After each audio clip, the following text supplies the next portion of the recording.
thing I want to tell you is I'm very proud that I've been a dork my entire life. Okay? My father was always a dork, and my wife and I, we had 11 children. So at one point we actually had 11 little dorks running around the house. So it's something we're very, very proud of. Now my claim to fame for this walk today is the fact that I was one of the first lamplighters in Crystal Lake. And a lamplighter is actually a very lucrative job, or a very important job, back around the time I was working the streets of Crystal Lake. Now I was born, as you can see, in 1838. And if you don't mind, I do have some work to do while I'm doing this here.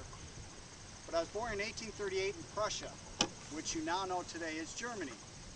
My lovely wife Minnie was also born in Prussia. She had come to the United States shortly after I had arrived here. And it was about 3 years after I arrived in the United States that we were married. As I mentioned before, we had 11 children. Now 2 of our children died in their infancy, which was very difficult for us. But you have to consider, back then, medical care was very, very in its early stages, where if you did contract some type of a disease or an illness, your odds of surviving that, weren't all that good. So we lost 2 children to illness at an early age. We lost a daughter, I believe, around the age of 16. And we also lost a son around the age of 21 to diphtheria. This was very difficult for my wife and I. But we moved on. And I started my job as a lamplighter with Crystal Lake. Now, as I mentioned before, it was a very important job because back in the early 1800s, you had to be a very prosperous community in order to afford lamps. It was a luxury back then because when the sun went down, the town would go dark. So in order to have these lamps, you had to have some money to do that. Now, the history of lamplighting is, it first started out, the fuel source for lamplighting was actually animal fats. And they would burn the animal fats at night to help generate the light. But even though animal fats was a blessing, it was also a curse because it was very labor intensive the next day. Because as the animal fats would burn, the next day you had to come in and scrape out the lamp and have it ready for the next night. So what happened shortly thereafter is they found out another fuel source, and that was actually whale oil. Whale oil worked much better than animal fats because it burned with less odor and less smoke. But the downside to that is whale oil became a whole new industry, where at one point the United States, in their whaling fleet, they had about 392 ships for whaling. Because of the demand for whale oil, within 13 years that number doubled. Now the problem we have with that is, it was around, I believe, 1856 was the height of the whaling industry.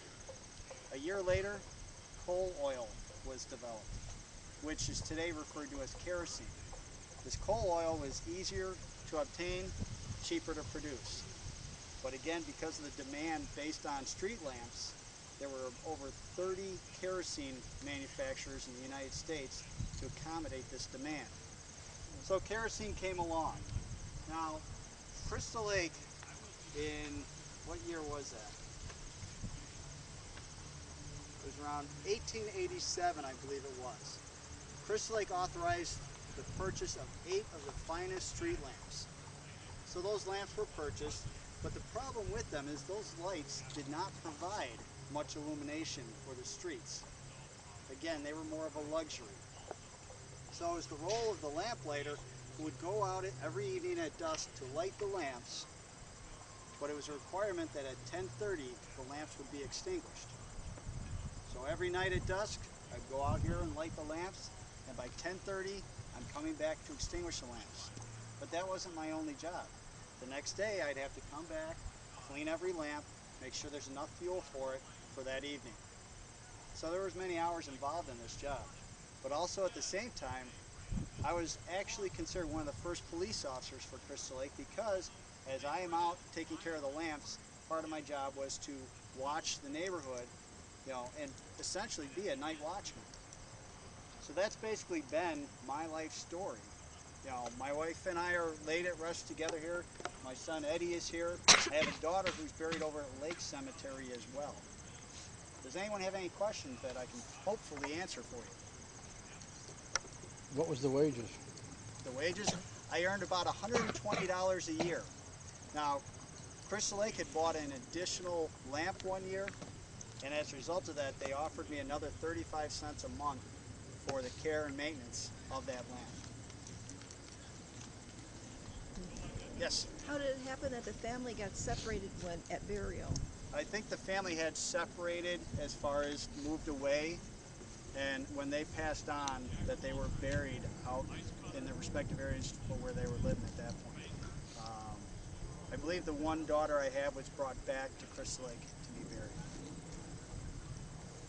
Yes? Where's your sister buried? My sister? Yeah. I have no idea. I don't know. If you happen to find her, please let me know. She owes me money. All right. Any other questions? Okay. Keep in mind what the Crystal Lake Historical Society is doing today. They're basically keeping history alive. And if you have a few bucks in your pocket and you can help us to get the soldier back to stand guard over all of us, it'd be greatly appreciated. Otherwise, enjoy your afternoon today, and thanks for coming out. Thank you. Thank you. Good. Thank you, Mr. Dork, and thank you, Mr. Monkey, for the Union Soldier. You're very welcome. Now, our next gravesite will be the first mayor of That I told them just how great you were, and now they want to hear from you. Well, thank you. My name is William Pino. I was the first mayor of Crystal Lake, the combined village of Crystal Lake and North Crystal Lake. I was elected in 1913. The two villages were separate. You are now in what was called North Crystal Lake, and that is this section of town, William Street and Grant Street and Brink Street, which sprouted up during the railroad time when the railroad came to town in the 1850s. And the original Crystal Lake was the area on the lake by Route 14, Virginia Street. And so those two villages did not merge until 1913. And when they did merge, I was the first mayor of Crystal Lake. And I'll tell you a little bit more about that in just a minute. I was born in Germany in 1857, and you can see my gravestone right there by John Sweat. I was born November 12th, 1857. I'm going to celebrate my 150th birthday in about 8 weeks, and so my wife Frederica and I are thrilled about that.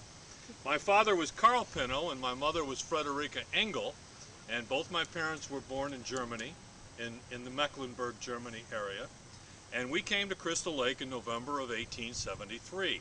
I was the oldest child of the children that came to America. I had 6 brothers and sisters.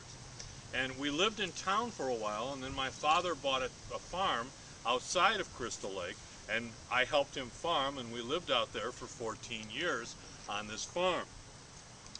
I was married in 1878 at the Emmanuel Lutheran Church, the German Lutheran Church in Crystal Lake, and my wife was Frederica Reddersdorf.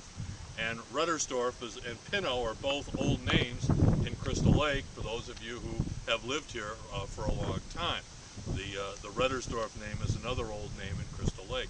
Frederica and I never had any children.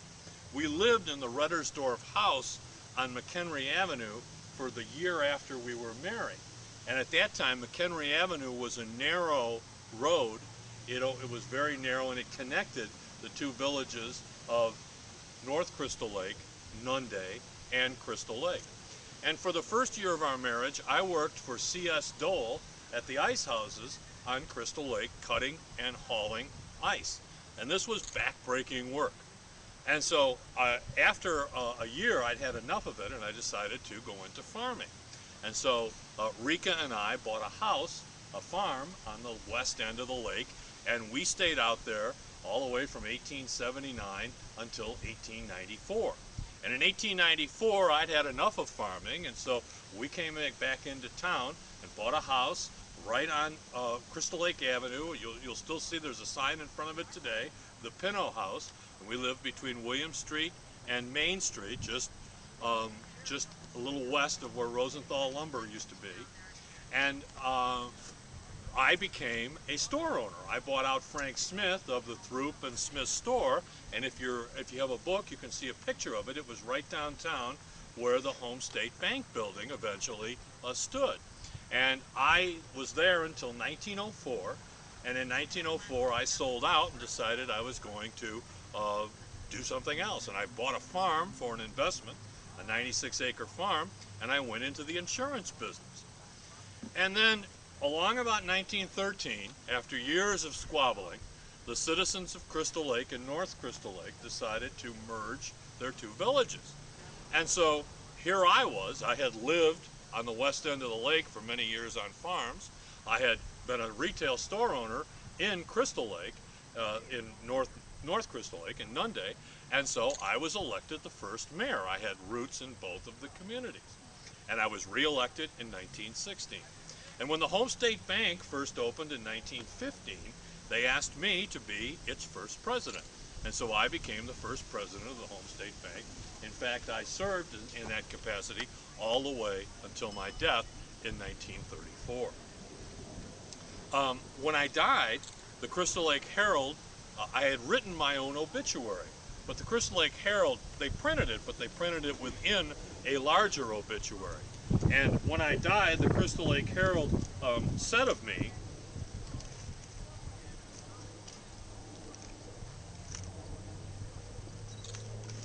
Judge Pinno was known for his honesty.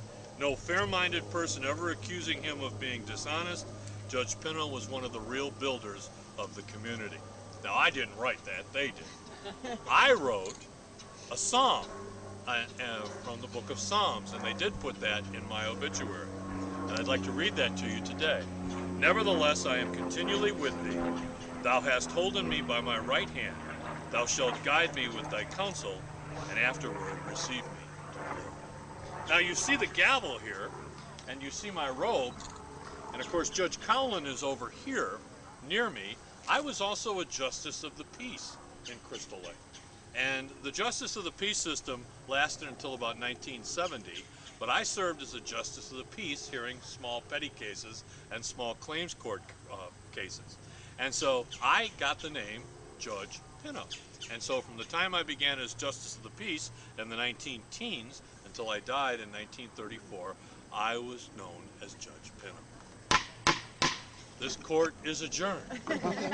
Thank you. That was very good. People that are interested in your past occupation. There's a couple seats up front here if someone would like them. Good afternoon. I'm very pleased to make your acquaintance. I'm John Flotow. If you don't mind, I'm going to sit down while I talk to you. I was born in Germany in 1883. I came to America when I was 10 years old. I came with my parents, my two sisters, and my grandfather. The ship we came in on was the largest thing I'd ever seen in my life up to that point. My family came to Crystal Lake early in December of 1893. That was the most wonderful Christmas we ever had. Less than 2 years later, my mother passed away. That was probably the worst Thanksgiving I ever experienced in my life. 4 years after that, my younger sister, Minnie, passed away also. She was only 14 years old. Crystal Lake was very beautiful. I spent as much time as I could down at the lake. I married my beautiful wife, Emma, in 1904. We had 2 children, John and Esther. Esther is still alive. She's living in Florida. She's 88 years old now.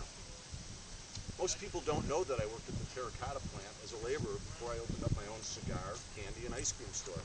And if anybody would like a piece of candy, feel free.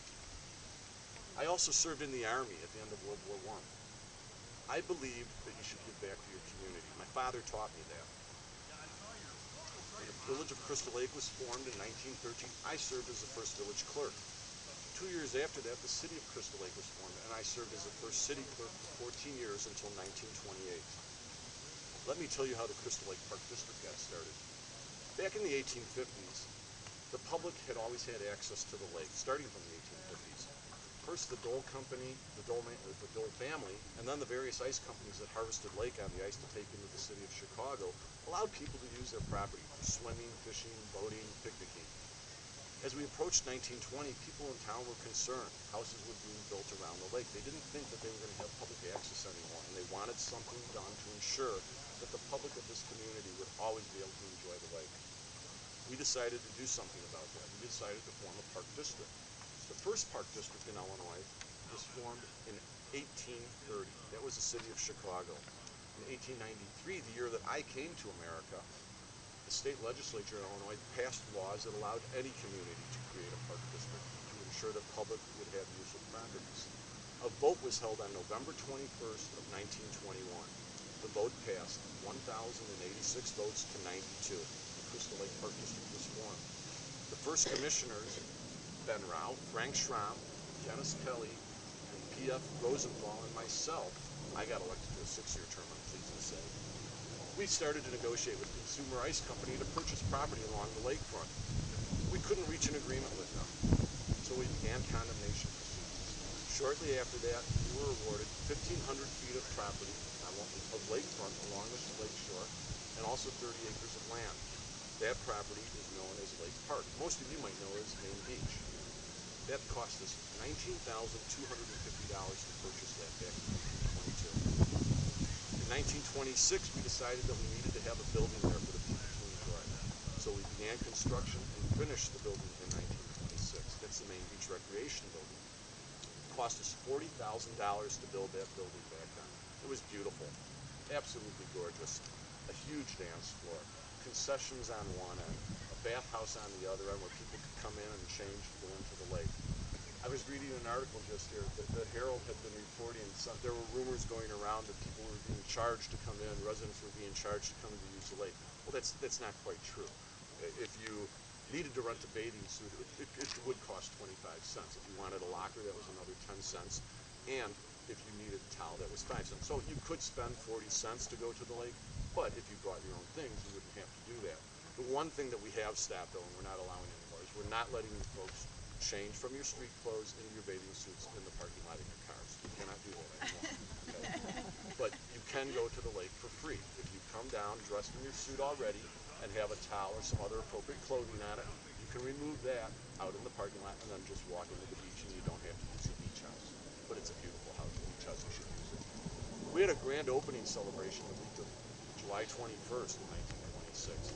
It was one of the proudest moments of my life. All week long we had water carnivals, dancing at all hours of the night, and of course fireworks, which I hear they still do down over the lakefront. I served as a park commissioner until 1929.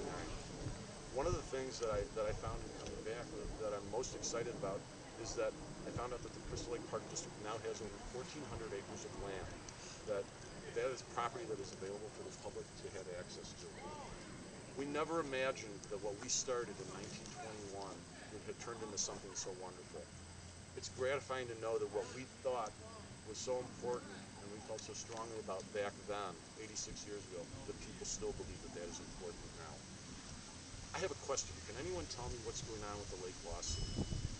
Back in 1912, court proceedings were started, and we thought we settled everything back in 1926 and 1927. But I've heard some rumors that it's still not settled. That's oh well. true. Oh well. My wife Emma and I moved to Florida in 1962. We spent 12 years together enjoying our children and grandchildren. I lost Emma in March of 1974. I joined Emma in eternity November 12, 1977. But my legacy of public service will live on forever. Does anybody have any questions? Thank you very much. Yes, ma'am. From where did you move to Crystal Lake? From Germany. Oh, I was born in Germany, Okay. and we came straight over. Our ship arrived in New York, and we saw the Statue of Liberty on December 4th of 1893, and we were in Crystal Lake on December 6th of 1893. My other question, then, where was your candy store and cigar store located, please? It was located downtown. The building is no longer there. What we did was, live on Ellsworth. what's there now? We lived on Ellsworth. I'm sorry, I don't know what's there now. I didn't have a chance to go downtown to look. Thank you. Thank you very much. Thank you. Thank you. Have a great day. People that would like to hear about your adventures in politics. Oh, well, it's very interesting that you might be calling them adventures. Good afternoon, everyone. Thank you for coming out today. Appreciate it. As the nice young lady told you, my name is Henry Brudigam, and I was born in Germany, 1856, and in 1882, I married mein Liebchen, Augusta, April 10th, I believe it was, if my memory serves me correct. and we left right away to come to the New Americas. Took a boat here, arrived, and came directly to Crystal Lake. Settled down, decided to raise a family here, thought this was a wonderful place, found a wonderful church, Emmanuel Lutheran Church, became very good members of the church, very involved in the church, and we decided it would be a wonderful place to raise 4 children. We had a son, William, followed by another son, Paul, and then 2 daughters, Emma and Meta. Now, I was a blacksmith in Germany for 8 years, and I thought it might be a good business to start here in America, a new land for all of us immigrants at that time. I found a location on Railroad Street in Crystal Lake that I thought I would open up a blacksmith shop. I opened it up, it seemed to be doing quite well, found a better location across the street on Woodstock Street. We were there for many years, and I'm told now there's a butcher shop on that location, and there's a couple of other businesses right over there that people might know of, a pizza parlor, whatever that is, and a furniture store. So now you know the location of my blacksmith shop. In our blacksmith shop, we did many things, different odds and ends of metal work, mostly wagon wheels and horseshoes. Those were the big things in those days. Those were the things that always had broke. These are some of my tools, just smaller things that I could bring with. I obviously couldn't haul my big anvil here or any of the other things, but just a few things, a torch that we did small work with, a hammer, and then a bellows to keep the fires going so that we could work the metal. Now, as I said, we were very involved in the church at that time, but I also decided to get involved in local politics. So I became a trustee of the original Crystal Lake. And then when that merged with Nunde to become the city of Crystal Lake, I became one of the first aldermen in the area. Now, that quite wasn't enough for my plate, so I decided to get a little more involved, and I got on the school board. I also became the treasurer of the cemetery board at that time. And I just really liked the local politics, thought I would get very, very involved in everything, and I then became a county assessor for the township of Algonquin. So I had my fingers in all over the place, and I retired in 1910 from my blacksmith shop so I could get a little more involved in the politics. My son William at that time took it over for me, ran the place quite nicely, and unfortunately 6 years after that, my wife Augusta passed away 2 days before our 34th wedding anniversary. I went on, got more involved in the church, and then in April 1927, I went to church like any other day, although I was having some dizzy spells that day. A few dizzy spells here and there. Went to the service, enjoyed the service. It was a beautiful service. At the end of the service, I was walking through the hall, and that's where I came to my demise, right in the hallway of Emmanuel Lutheran Church. So a sad end, but a happy place to pass away in. Are there any questions I can answer for anyone about blacksmithing or local politics in Crystal Lake at the time? Is this Nunde Township? Nunde? Nunde Township? There was a Nunde, yeah. Nunde is named after a city in New York. There was a city Nunde in New York. And many of the original people that came to Crystal Lake were from the New York area. Many of the original founders. So there was a village of Nunde. And Crystal Lake was split into, and I'm trying to remember how. You could probably ask at that red tent over there. I believe Crystal Lake Avenue was the dividing point, but I'm not very much, I can't quite remember.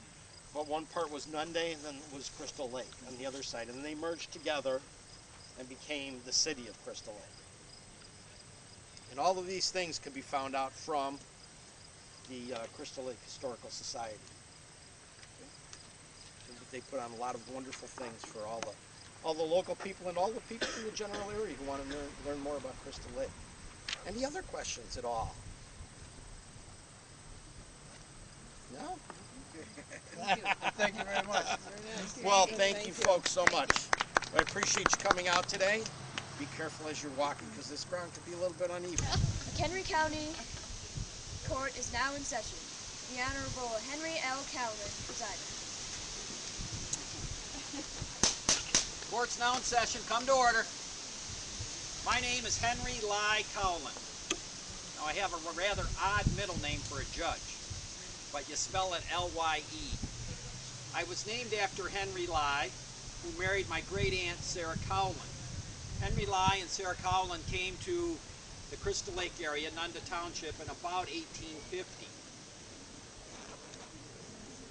Bailiff, show them where Henry and Sarah are resting. Right here, Your Honor. Now, I was born in 1898 to William Cowlin and Sarah Ledley.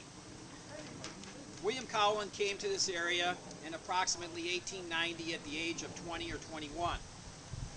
Actually, our surname was Cowleen, had a G on the end, and my father William, for some unknown reason, decided to drop the G. He married Sarah Ledley in Woodstock. Now, the odd thing about that was that they were first cousins. Now, don't get any crazy ideas. It was perfectly legal for first cousins to marry that back in the 1800s. My mother, Sarah, and father, William, were drawn to the area due to their relationship with Henry Lye and Sarah Lye. Bailiff, where are William and Sarah resting? Right over here, Your Honor.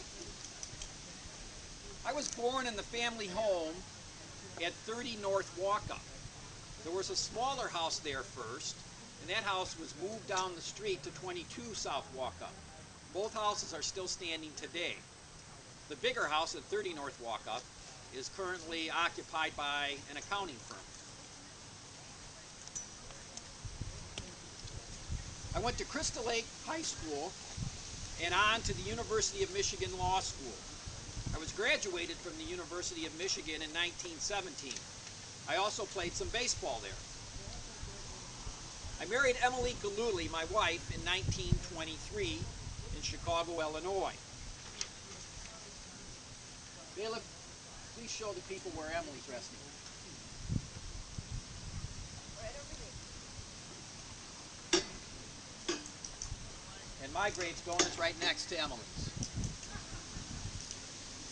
Now, as I said, I became county judge in 1936, and I served in that capacity until 1958, when I met an untimely demise due to a heart attack. I died at age 64. I figured I died from the heart attack due to the rich cooking of my wife, Emily. Now, besides acting as county judge, I was also chairman of the McHenry County Republican Party for approximately 20 years. I'll save the political shenanigan stories for another day and another place. Now, the unusual but fortunate thing for me was acting as county judge, I was still able to have a private law practice, so I could be judge and lawyer at the same time. So I could represent people in the circuit court system and still be called Judge Cowlin when I stepped up in front of the other judges. My law office was down at the corner of Williams and Woodstock Street on the second floor above what is now known as the Olympic Restaurant. Back in those days, we just called it the Greeks. My wife Emily and I had 4 children. Henry, Emily Catherine, we also called her Catherine or Kate or Kay, William, and John. All 3 boys became attorneys after graduating from the University of Michigan, and Henry served as a circuit judge here in the county from 1978 to 1996. My son William was a state's attorney in the county from 1968 to 78, and John, the sole surviving of my children, has been city attorney for Crystal Lake for probably close to 40 years. Now, my daughter Catherine, as we called her, Emily Catherine, became a school teacher. She married a gentleman by the name of Richard Bisson, who was killed at a very young age in a manufacturing accident. Bailiff, please show the people where my son Henry and his wife Mary are resting. Right here. My daughter Catherine's at rest at the west end of the cemetery with her husband, and my son William is in the cemetery out on Ridgefield Road. As I indicated to you, John is still surviving. And if you happen to be around town and see John Cowland, I want you to ask him why he's not here today until you get a straight answer.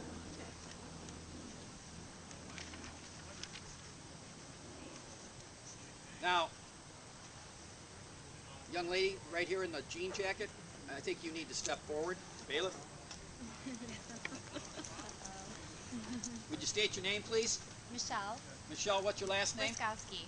Wiskowski? Ruskowski. Ruskowski. Here it is, Ruskowski. Uh-oh. We have a warrant outstanding for your arrest, Ms. Ruskowski. Bailiff, what's the charge? Failure to donate to the Historical Society. Another one. How do you plead? Actually, not guilty. I already donated, so I'm She good. pleads not guilty. But since I'm the county judge, I'm going to make this a summary proceeding. I'm going to disregard your plea of not guilty.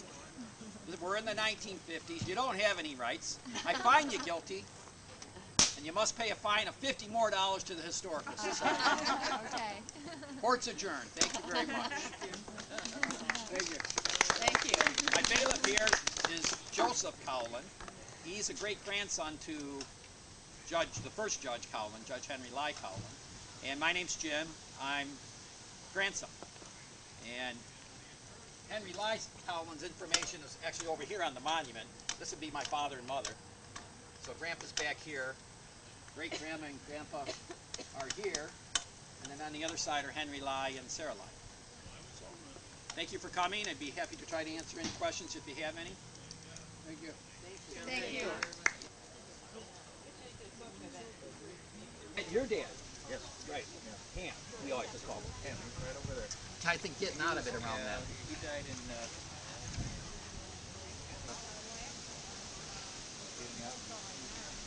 All about you. Thank you. Thank you very much. Hi. Lorenzo Lowell. Nice to meet you. I'm so Thanks for happy visiting. to How are be you here doing? today. Thank My you wife, for joining Mary. us. Thank you very much for coming and visiting us today. My name is Lorenzo Lowell, and both my wife Mary and I were from families that are very early families here in Crystal Lake. Founding families. Founding families. Mary's dad was the president of North Crystal Lake, or Nunde, prior to the merging of the two towns. My family came here. My dad came here, but my dad, the doctor, by the way, Dr. Lorenzo Dow Lowell, came here back in 1860. Mary, what is the date? 62. 1860. Thank God I've got her here. I couldn't remember my name if it weren't for her. So anyway, we came to my family came here in 1862. Picked up a piece of land just south. You know the Doles, big Dole spread just at the south end of the lake. Well, Father's place was just south of the Lowell place, and I remember as a child growing up out there, my three brothers and I, we would always have to deal with Dad's payment as a doctor. He would make the rounds, and of course nobody ever paid him cash. He was always bringing home cows and pigs, chickens, things like that. So we ended up taking care of all the livestock that he would bring home in payment for his medical services. And it was a very nice life. It became my avocation in life, agriculture. I've always loved agriculture ever since then. Even though I did some studying to become a lawyer in my day. We did own 2 farms. Owned 2 farms, one up in Greenwood and one in Ringwood, just outside Ringwood. Always a great thing to do. Before any of you ask, the name Lowell, yes, it is from Lowell, Massachusetts. Our family did originally come from Lowell, Massachusetts. Of course, that was after they came from Newbury, Massachusetts, where we arrived in 1639. 1639. Your Great Percival Lowell. Family moved from Lowell, came to Sharon, Wisconsin, just north and west of Harvard. You're familiar with Harvard, Illinois, right up the road here. Settled in Sharon, Wisconsin. 1844. And then in 1862, Dad moved down here from Sharon, where I was born, got to meet Mary. Educated in the Crystal Lake school system, and in 1887, the second graduating class of Crystal Lake High School, I was the valedictorian. Great education here at Crystal Lake. From there, I proceeded to Oberlin College in Ohio, where I studied and got my degree. Upon, of course, Mary tells me I'm spoiled because when I went to Oberlin, the entire family came with me except for Father. He stayed back here to keep the practice going. But my mother, my brothers, and my sister all came to Oberlin with me while I studied at school. It was very special, even back yes, then. that's right. Mm-hmm. Came back to this area after I graduated, and studied with Judge Charles Donnelly up in Woodstock, where I studied for the bar and was admitted to the bar. And shortly thereafter, 1893, and then married my dear Mary here in November of that year. Shortly thereafter, 1900 to 1908, I was elected as the state's attorney for McHenry County, and it was very interesting times. I'm most proud of the fact that during that time there was a heinous crime committed up here that I had a strong hand in making sure. You were directly involved. Wanted to make sure that justice was served. There was a fellow named Earl Ellsworth. Was accused of murdering his mother, his father, and a visitor by the name of Anderson. Of course, he refused to admit any complicity in this. Totally denied it. Well, after a year's worth of digging and at my own expense hiring a Pinkerton detective, this detective lured Mr. Ellsworth into his confidence, brought him down to a room in a warehouse in Chicago, and while these two nefarious characters were carrying on about their misdeeds in past life, Ellsworth openly admitted to the murder of his parents and Mr. Anderson. Well, it just so happens that I happened to be secreted away in that room with an associate of mine, and our testimony saw to it that this villain was punished for his misdeeds. Being state's attorney in those days was a little bit different than it is now. We ran the office on funds that were collected from fines. And I'm proud to say that not only did we raise enough in fines to fund the office properly, but thousands upon thousands of dollars were in excess and filled the coffers of the school districts throughout the county in those years. So that's one of those things. You also were on the Crystal Lake School Board. That's true. You were very interested in helping people. Believed in service for the community. The community's always been good to us, and it's our obligation to serve back. So yes, 10 years on the Crystal Lake School Board, and I spent 35 years as the city attorney for Crystal Lake. Your office was right there down the street at 83 Woodstock. 83 Woodstock, yes. It's a wonderful place to raise a family. I've always believed that we needed to promote this town for the good of the community, for all of us here. Because I've always been very proud to live here and raise my family here. We had two lovely children, Bee and Gordon. You know, I was talking before about my father doing the rounds as a doctor. Well, when Bee was a little girl, she used to go out with Dad on his rounds. And in Dad's later years, he'd have a tendency to doze off as they were driving the wagon, the carriage between places. And of course, it scared the heck out of Bee. But thank goodness the old horse Billy always got him home every day, every time they went out. I've got to brag on Mary here. Isn't this the most lovely portrait of a flower you've ever seen? My dear wife painted this. Thank you. I think she's the most talented artist I've ever seen. Well, you embarrassed me. Well, this one especially. I mean, I think it's just lovely. She painted this for our good neighbors, the Rouse. We live right across from the Rouse. We had a beautiful house Victorian right home. around five corners, Crystal Lake and Walkup. Yes. And oh, the house was just beautiful. It was a show place in its day. We had stained glass. It was an old Victorian home that was painted light yellow and dark green at the top. And we had stained glass windows and marble fireplace and marble countertops in the bathroom. We actually had a large kitchen we could wash the dishes. And we had a parlor where we would have so many family gatherings. I just loved it. It was just a beautiful place. I was so fortunate that Lorenzo Red was able to provide us with such a beautiful family home life. And I actually had house help. I had a wonderful German lady, Emma, who helped with the household chores and cooking. And that gave me the time to drive Ren around. That's right, I was selfish. All this was just so I could get her to be my chauffeur because I never drove. Ren was an intellectual, but sometimes his everyday pursuits were a little difficult for him, and he never learned how to drive. So I drove him everywhere. And his eyesight was so poor, and we felt we needed to save that for his legal practice, that I would read the paper to him, especially the farm news, because you know what, he just loved farming. So I tried to help him in those ways, and then in the free time I would sing. Well, I want to thank you all for visiting with us today, and we hope you enjoyed your visit. And I'd like to direct you on over to our friends over here with the Union Cemetery Association and their efforts to restore the statue here in the cemetery. And Thank you very for much. visiting with us today. Thank you.